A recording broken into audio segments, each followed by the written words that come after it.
tout le monde, bonjour toutes les nations. Ce matin, on va continuer le sujet de la femme. Ça va être dans le Nouveau Testament, où ce que Paul nous parle du devoir des femmes. On voit ce matin que le Seigneur m'a...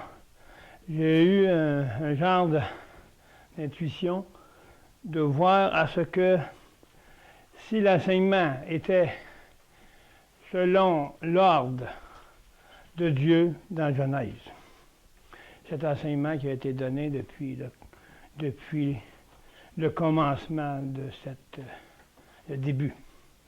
Et le Seigneur avait dit, il faut que tu le montres, quand que Paul parle du devoir de la femme, qui est très strict, mais qui fait en sorte une relation avec Genèse. Que la femme doit être soumise à l'homme à cause de elle, la première qui a fait la désobéissance. Mais Paul nous dit aussi que l'homme est la faute de l'homme. C'est pour ça que j'ai dit, Seigneur, il faut que tu me montres la continuité. Puis on était dans 1 Timothée 2, 9. Je lis cela. Et j'ai pris les références aussi qui ont confirmé ce que vraiment le Saint-Esprit m'avait démontré dans les enseignements. Le même esprit que Paul avait, même esprit que les apôtres avaient, même esprit que Pierre et le Fils, le Père et le Saint-Esprit. Donc, nous pouvons avancer dans cette étude avec assurance que nous avons la vérité. C'est là qu'il est important des fois de s'asseoir et revoir. Parce qu'on arrive dans d'autres situations, dans d'autres places que de la Genèse, puis il semble quelque chose semble différent. Mais la façon que Paul nous exprime fait toujours relation aux Anciens Testaments. C'est des découvertes, c'est des mystères qui sont cachés par l'ombre. Mais le Saint-Esprit est la lumière de cette parole. Donc si on laisse le Saint-Esprit nous conduire, on va être joyeux, puis on va être élevé dans notre esprit, que le Seigneur nous conduise, éclaircissant nos problèmes de notre vie. On va prendre la place qu'on est, puis on va marcher dans un intérêt, être intéressé à Dieu, et non pas aux choses du monde. Que moi, je m'abaisse, puis être une femme qui se dit « Ah, je suis comme ci, je suis comme ça ». La femme, il faut reprendre sa place, comme l'homme. Donc arrêtons maintenant de voir toutes sortes de choses. Maintenant, le Seigneur veut la nouvelle génération qui est là. C'est la nouvelle génération qui va peupler la terre des enfants de Dieu, nouveau et renouvelé dans l'âme. C'est le réveil. Donc, le Saint-Esprit met en place son Église depuis avant la fondation du monde qu'il avait prévu. Mais on va la voir au moins dans une mesure qui m'a fait grâce pour que je puisse revenir dans le vrai sens de ce qui sont l'homme et la femme pour l'Église. Dans l'Église. Alléluia. Parce que quand on entre à en connaître et comprendre la situation que Dieu veut faire saisir à la femme et à l'homme, la vraie vérité, la vraie constitution de la structure de l'apôtre Jésus-Christ. Il est venu ici pour l'épouse. Mais la parole nous cache beaucoup de choses. Parce que c'est comme Jésus dit, comme l'Apocalypse dit, si on écrirait tout, on n'aura pas de place. C'est dans là que je crois qu'on a dit.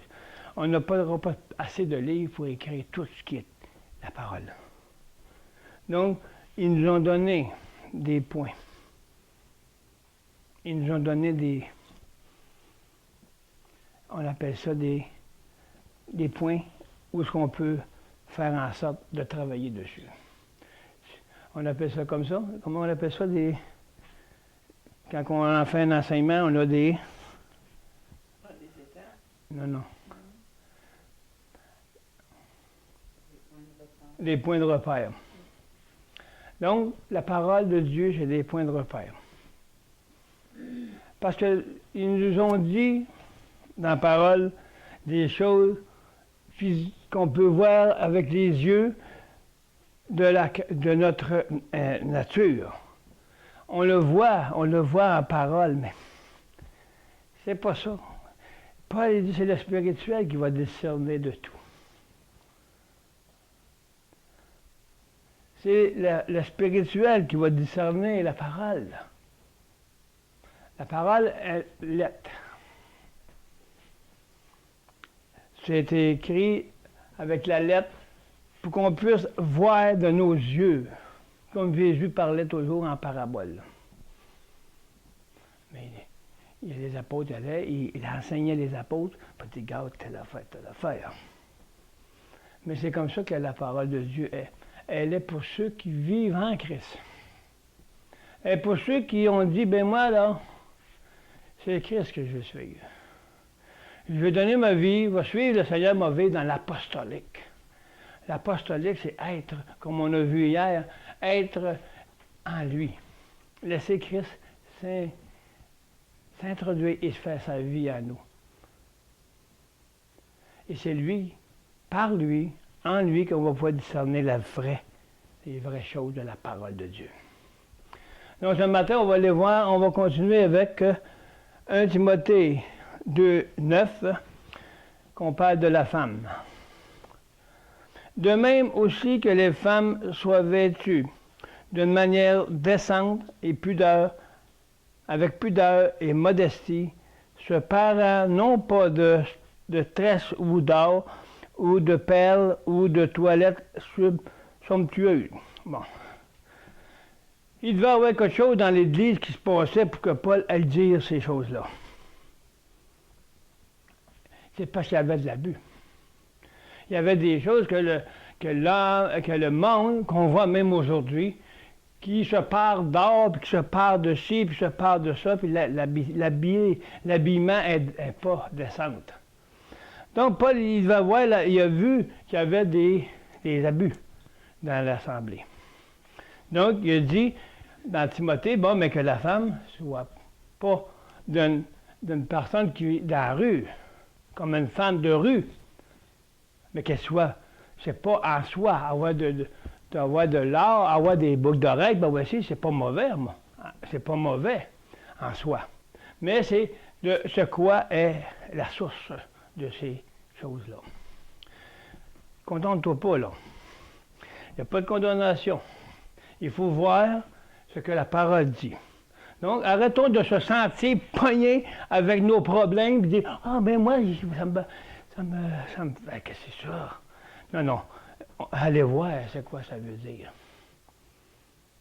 Ça ne veut pas dire de ne pas en mettre. Ça veut dire de où est la source de tes mouvements. D'où est la source de ton agissement. D'où est la source. C'est ça que Paul nous parle. Il parle des gens qui venaient à l'église, puis ils étaient arrangés, qui venaient des prostituées, et ainsi de suite. Il ne parle pas de celui qui est correct, qui met des boucles d'oreilles, qui met un collier, il n'y a pas de problème là. Mais c'est de où ils viennent. C'est pas n'importe quoi qui rentre dans l'église de Dieu. Ils ont fait en sorte de faire la femme comme un robot, il faut que tu fasses ci, il faut que tu fasses ça. C'est pas ça que je parle le matin. On parle de voir où est la source des choses qui peuvent être non pas agréables à Dieu dans son corps. On va faire la distinction entre ces choses. Pour la minute c'est parce qu'on a été instruit à quoi? À faire qu'est-ce qu'on veut. Mais là, on faisait ça avant. Mais quelle est la source de pourquoi je fais les choses? Pour moi, je fais ça parce que je suis bien comme ça, puis c'est normal, puis je me sens selon une personne décente. On en voit, là. C'est pas drôle. C'est ça que Paul parle. C'est pas de la femme qui dit, bon, ben, elle va bien dans son chemin, bien correct, parce qu'elle s'occupe de ces choses qu'il faut dans l'Église. Il parle pas de elle. Il parle de ceux qui viennent, puis ils s'occupent de quoi? Ils sont de où? De qui ils sont? C'est de ça qu'il se parle, ça. On va. Puis les commentaires que j'ai, c'est exactement ce qu'ils me disent. Ça confirme ce que le Seigneur m'a révélé. Fait que ça fait en sorte qu'on va voir maintenant que la femme, c'est pas un monstre, là. Oui, elle a mangé le fruit, mais c'est ça qu'on va voir encore, que Paul dit pourquoi, que la femme doit être soumise à l'autorité de l'homme, et la femme complète l'autorité de l'homme. C'est complètement la même vision que Dieu m'a fait en sorte pour faire entrer dans ce réveil. Donc, je remercie le Seigneur de me mener à voir que c'était vrai ça. C'était la vérité, que c'était le Saint-Esprit qui m'avait envoyé à porter cette dimension avec Adam et Ève. N'oubliez pas, là, cet enseignement-là, ceux qui vont écouter ça vont être révolutionnés. Parce que ça change toute la perception de l'Église, de ceux qui mettent la femme dessus au pied, puis ainsi de suite.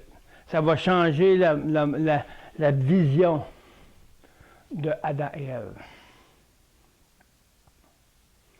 Il y en a qui voient qu'est-ce que je vois.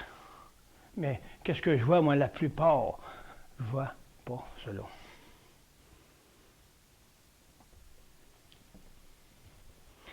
Paul n'a jamais parlé que la femme était esclave de l'homme. Il n'a jamais dit qu'elle ne peut pas faire ci, telle chose. Parce qu'il y a des raisons qui sont arrivées dans la parole que Paul il a fallu qu'il mette des lois, des règles. Mais si c'est fait selon le bon sens, c'est pas il ne dit pas de ne pas faire ça. On va voir ici, dans 2, 9, instructions relatives aux hommes et aux femmes. Il ne fait aucun doute que Paul nourrissait le désir de voir les chrétiens prier pour que se produise un réveil spirituel. Oh, je ne l'avais pas vu ça. Il priait pour avoir un réveil spirituel. On est rendu là. Encore, le Seigneur me dit des choses là, qu'il ne m'avait pas vues. Qu'est-ce qu'on regarde? Est-ce qu'on regarde à ce que moi, je veux ou ce que je regarde? Ah, ce que la parole dit. On est rendu au temps de produire un réveil au sein du peuple et du gouvernement. Paul soulignait qu'il fallait que les hommes, littéral, prient en tout lieu. De plus, les hommes devaient offrir leur prière en élevant les mains vers Dieu. Il s'agissait là d'une pratique commune dans l'Ancien Testament. Si ce n'est pas d'aujourd'hui, on pourrait lire tous les versets, il y en a plusieurs.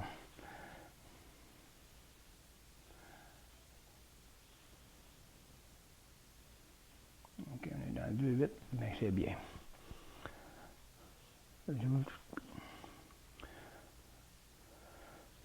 Cette pratique était très répandue dans la religion à Mystère 1er siècle, ainsi que dans les églises primitives. Les peintures sur les murs de catacombes de Rome dépeignent très bien cette position de prière. Les mains devaient être pures. C'est quoi? Les mains devraient être pures. l'Ancien Testament nous dit de ne pas faire d'image taillée, de ne pas faire de ci, de ça, comme la religion. La religion nous enseigne. Ils ont des images dans leur cœur, même s'ils ne sont pas sur leur mur. Ils n'ont pas les mains pures parce que leur image est dans leur ancienne vie. L'image qui est sur le mur n'est pas plus importante, n'est pas plus méchante que l'image que tu as dans ton cœur, ton moi. Se sentir toujours coupable parce qu'on se sent déprimé, on se sent rejeté, c'est fini ça. On n'a plus à se sentir de même. On est une nouvelle créature maintenant. Levez les mains pures. Levez les mains avec la tachée du sang de Christ. Au lieu de vous lamenter, vous avez la victoire. Levez les mains pures avec des images de la vie, des fruits de l'arbre qu'on a parlé hier de vie. Les fruits de l'amour pour ton Père et le Fils et le Saint-Esprit, afin que le Saint-Esprit puisse faire le réveil en toi. Amen. Père Céleste, merci Seigneur que votre Saint-Esprit conduit cet enseignement, Seigneur. Je me réjouis, Seigneur, que vous mettez toutes choses devant mes yeux spirituels, devant les yeux spirituels de tous, afin qu'ils voient que c'est vrai, la vérité. La vérité est la parole de vérité qui donne la vie et non pas la mort. Merci, Père, que nous venons à toi ce matin, Seigneur, avec un cœur pur, avec un cœur qui ne sent pas rien d'autre chose que la pureté du sang de Christ dans son cœur, afin qu'il ne soit pas endormi dans ses pensées. Oh, Papa Céleste, fais en sorte que ce matin, vous, au peuple de Dieu qui écoute ce message, soit dans l'allégresse et dans la joie, parce que on va entendre ensemble ce que le Saint-Esprit a à dire aux églises. Merci, Père, c'est au nom du Fils Jésus que j'ai prié. Amen.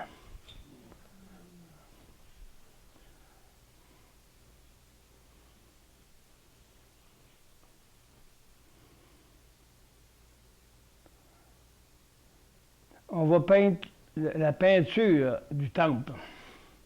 On va, plus loin, on va faire en sorte de vraiment voir comment que le temple se construit. On va afficher sur les murs de notre cœur, de notre temple, les images qui viennent d'en haut. On va arrêter de se voir dans notre propre image qui me détruit.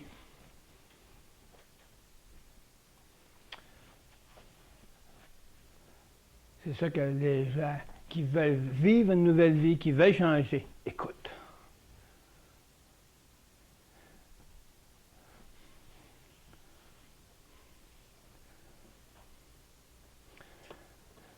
Les peintures sur les murs du catacombe de Rome dépeignent très bien cette position de prière.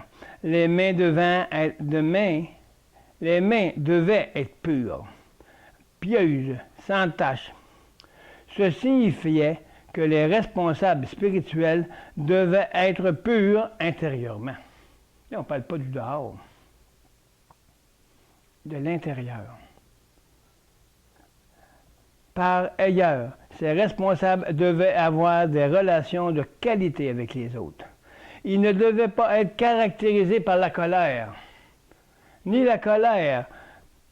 excès de colère, ni par de mauvaises pensées, car des relations interpersonnelles troubles constituent une entrave à la prière et par conséquent à la façon de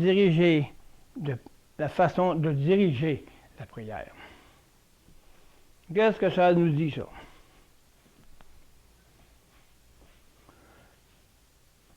Si on commence à prier, puis si on n'est pas... Aujourd'hui, on parle des hommes ici, des hommes spirituels. Hein? On parle des femmes aussi. Des sacrificateurs.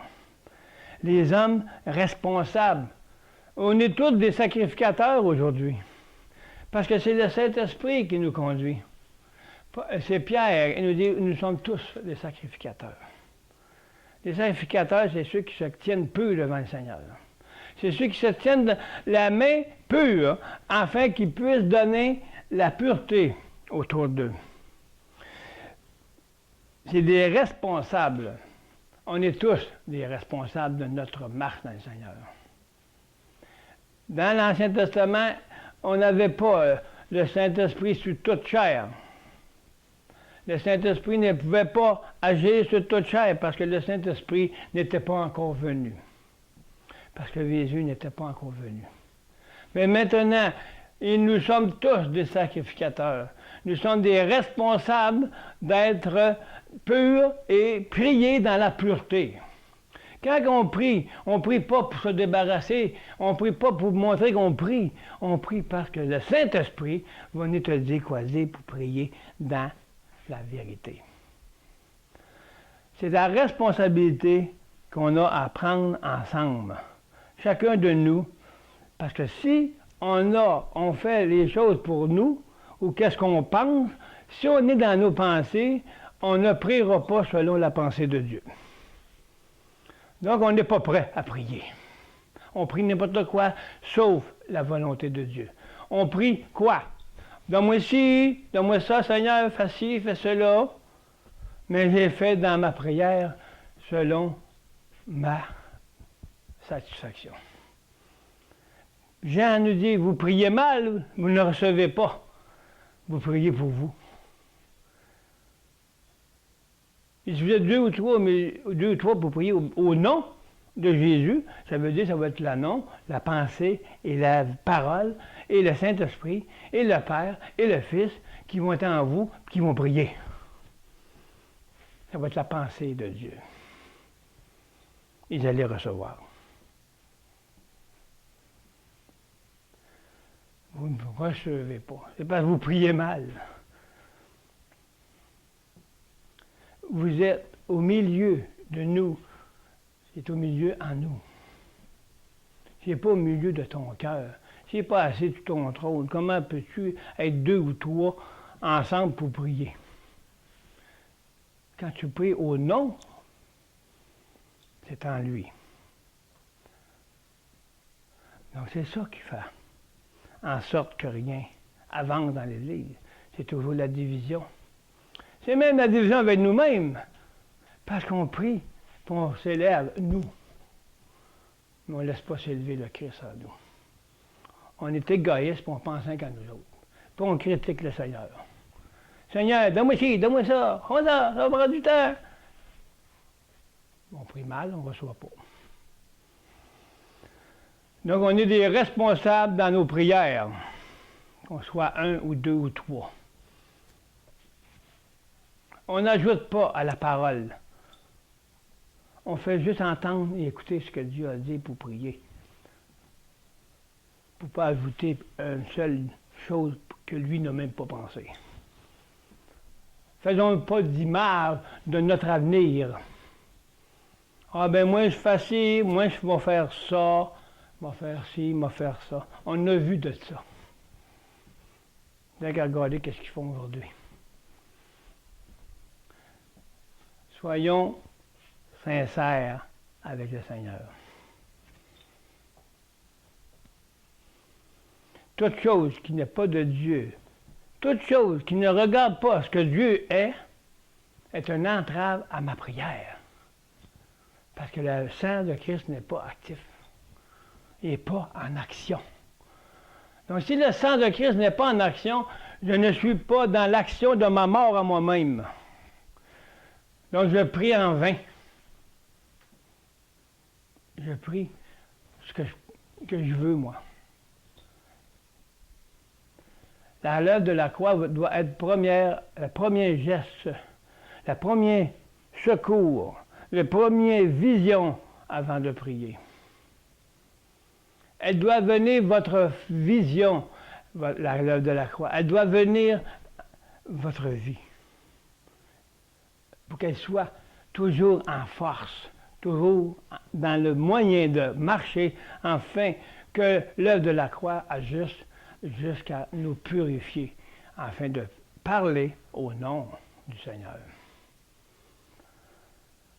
Que ce soit les femmes ou les hommes ou les responsables, on est tous des responsables.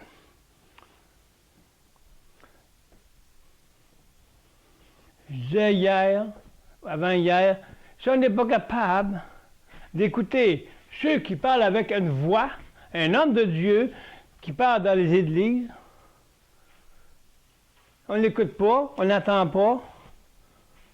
J'arrive, comme je le disais là, une fois dans un enseignement, on est là, on n'attend même pas, on n'écoute même pas ce que l'autre, qu'est-ce que le prédicateur dit en avant.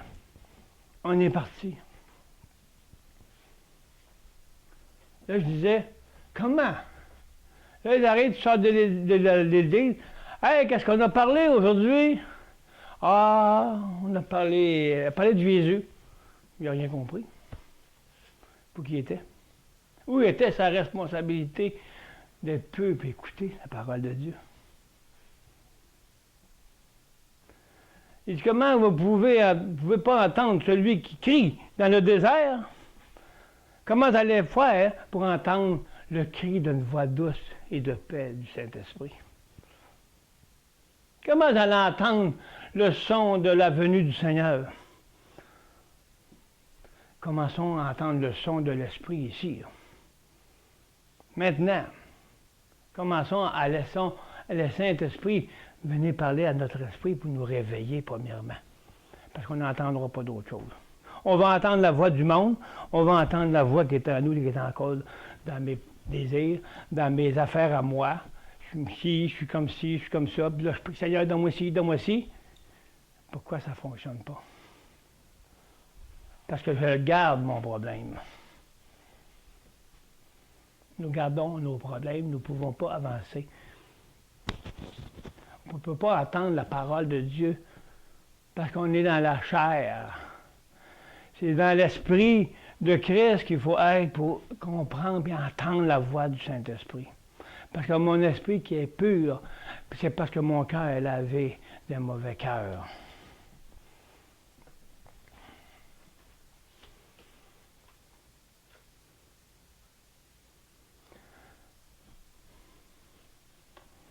On va continuer dans 2.9, j'ai commencé à 2.8. Dieu, je ne sais pas, mais il voulait me parler de réveil. Il confirme, tout le temps, tout le temps. Donc là, moi, j'ai aucun doute. Puis on va voir qu'est-ce que j'ai emporté sur Adam et Ève tantôt. Vous allez voir, c'est très confirmé. Bon, ensuite, dans 2.9, Paul s'adresse aux femmes. Qui veut dire devoir les femmes. Il les expliquait qu'ils devaient accorder beaucoup plus d'importance à leur personne intérieure qu'à leur personne extérieure. C'est ça que Paul veut nous dire. Il veut dire quoi? De s'intéresser, que ce soit l'homme ou la femme, qui s'intéresse à leur responsabilité de s'intéresser à grandir dans le Seigneur.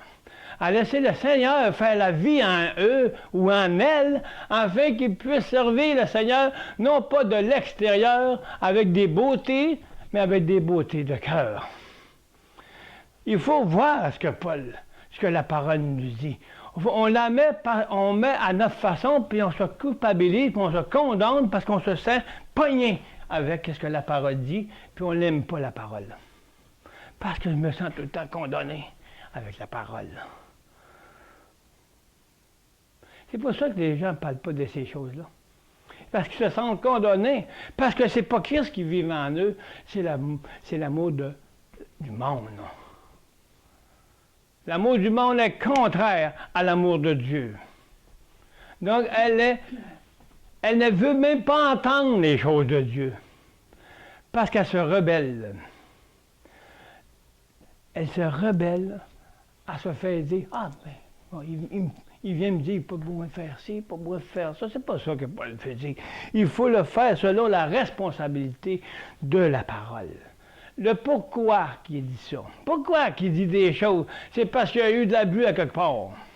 Il y a eu probablement des prostituées qui ont rentré dans les églises. Puis Paul a dit, hey, ça là, ça marche pas. On voit ça dans Corinthe. C'est pour ça qu'il a dit aux femmes, taisez-vous. Mettez-vous un chapeau. Parce qu'il y en avait qui étaient coupés les cheveux, là, bien raides, là, tu sais. On voit les femmes se coupent les cheveux, mais ils se mettent d'autres choses sur la tête. Ils se mettent un voile. C'est pour ça qu'ils prennent un voile. C'est pas parce que tu es obligé de mettre un voile pour être fait soumis, être soumis à l'homme. C'est pour une femme, elle a des cheveux. C'est l'honneur de l'homme. Que toute chose est faite selon le plan de Dieu. Pourquoi? C'est de savoir les pourquoi. Puis ça va enlever tous les tabous.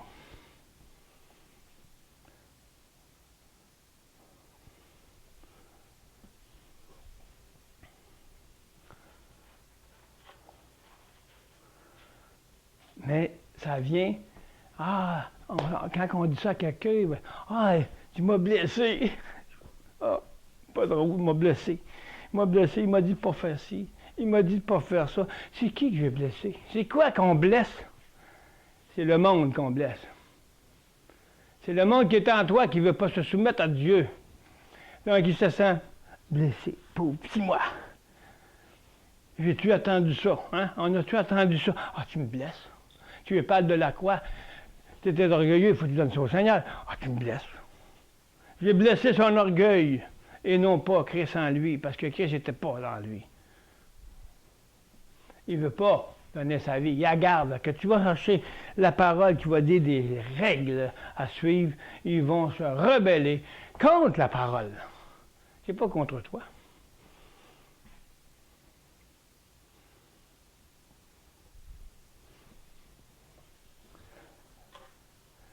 On se prend la parole, puis on la prend pour nous condamner. Parce que ça ne fait pas notre affaire, moi. Mais ça ne me satisfait pas, fait que ça, on va laisser tomber, mais on va faire une autre doctrine avec ça. On va dire que les femmes, il faut qu'ils se mettent chose à la tête, qu'ils disent pas un mot, puis qu'ils fassent tout ce que l'homme dit, il faut que la femme se soumette. C'est un esclave. C'est pas ça que la parole dit. Elle est l'aide de l'homme. On va voir, parce qu'il faut que ça soit comme ça. Parce que Dieu l'a créé comme ça. Parce que c'est nous, la femme. Donc si on représente la femme, il faut être pur. Il faut marcher dans la pureté. Il faut marcher dans la chose où ce que Dieu veut nous avoir pour qu'on soit décent devant lui et non pas devant les hommes. Ayez en l'intérieur, c'est pas l'extérieur. L'extérieur, c'est ça que Paul nous parle. Ne vous parlez pas de ci, de ça, pour paraître des modèles, des extra-modèles. Soyez des extra-modèles dans vos cœurs. À l'intérieur, c'est ça qu'il veut nous dire, Paul. Il faut faire la part des choses. Ça va enlever beaucoup, beaucoup de signification qu'on se donne à nous. Commençons à écouter la parole. Pas juste la lire. Quand vous lisez bien. Laissez le Saint-Esprit parler à vos cœurs. Laissez le Saint-Esprit vous montrer que vous êtes vraiment pur, que vous avez donné au Saint-Esprit avant de prier, vous avez donné à la croix ce que vous êtes. Puis ça va devenir automatique. Ça va devenir votre vie. Ça va devenir une habitude qui ne sera pas du monde, mais ça va être une habitude intérieure qui va donner au Saint-Esprit toute l'autorité de pouvoir transformer nos cœurs.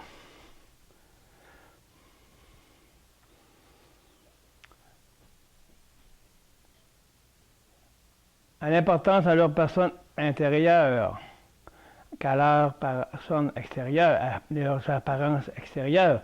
Elles devaient être vêtues d'une manière décente, avec pudeur et modeste. Cette remarque ne fait pas référence uniquement au fait de ne pas susciter les désirs des hommes. C'est pas ça que ça veut dire exactement. Parce qu'on dit, ah, ben ça va être pas même. C'est pas ça. Oui. Mais c'est pas juste ça qu'il dit. Mais aussi, surtout, au fait d'être simple, modeste, et de faire preuve de discernement et de ne pas parader. Toutefois, il faut noter que les choses dont Paul fit mention particulièrement, en particulier, ni de stress, ni d'or, ni de perles, ni d'habits somptueux, n'ont rien de mauvais en soi. Voyez-vous? Mais non. Tu as des dénominations qui sont là. Ah non, faut pas te faire ci, faut pas te t'habiller de même. C'est pas question que c'est mauvais. C'est une question de témoignage. Et on va voir ici.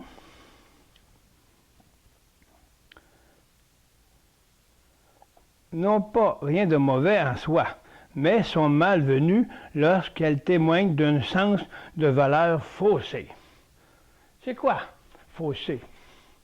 Est-ce que c'est fait pour une intention? Faussé. Si c'est fait selon un sens faussé, qui veut dire, regardez-moi, ils appellent ça comment? Ceux qui sont, qui sont tous, comment ils appellent ça, quelqu'un qui est riche, puis il se part d'or, puis il me dit, regardez-moi comment je suis. Il y a pas des vaniteux, là.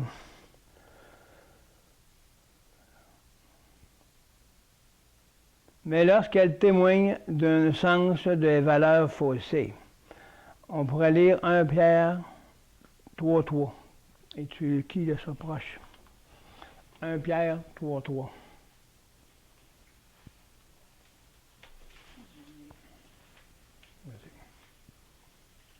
Ayez non cette parure extérieure qui consiste dans les cheveux tressés, les ornements d'or ou les habits qu'on revêt. OK. Ils parlent de la même chose, eux autres, là. Il faut voir le quoi, là. C'est pas des choses qu'on les fait pour moi, ou pour fausser qu'est-ce qui est témoigné. Qu'est-ce que je témoigne? C'est ça que Paul nous parle ici. Dans le cas de l'Église d'Éphèse, il se pourrait bien que les chrétiens associaient ce style aux prostituées du temple. Il y avait des styles.